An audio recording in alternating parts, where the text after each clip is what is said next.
I have tried for 10 years to get the Oscar Mayer Wienermobile here at the concours, and you have to apply every year. And there are, well, I'll let you guys answer the questions, but there's lots of people that want that beautiful, iconic machine. I don't even want to call it a car, but iconic machine at their shows.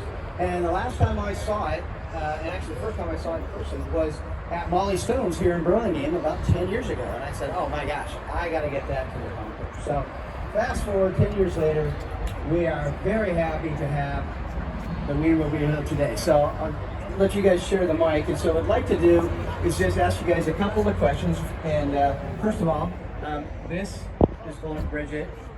This is Zoini. And this is not something you just wake up and do.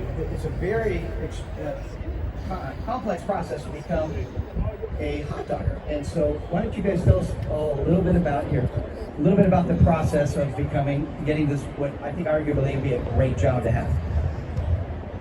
Right, well, everyone, thank you so much for having us.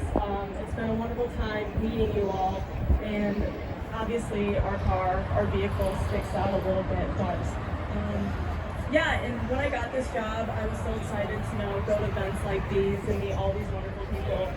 But if you told me that 7 months ago I would be driving a Wienermobile, I would be looking at you like you're a little crazy. So I went to the University of Wisconsin, and this was never in the cards for me. I was on my way to class, and I walked into an elevator, and boom, I see two hot doggers in the elevator. And one of them, his name is Coop Dog, he turned to me and he said, oh, do you want to be a hot dogger? And I looked at him and I said, oh, I've been thinking about it, and I've never really heard of the program before.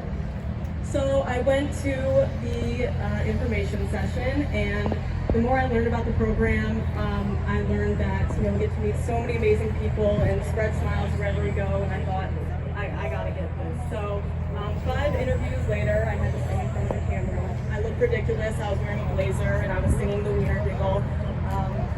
I soon cut the mustard, and I consider myself one lucky dog, and yeah, it's been amazing. Only 2 weeks on the road, but we've been having buns and buns and buns. I have a little bit of a different story. So I went to school for interior design, which is not related to hot dogging at all. So I applied online, and when all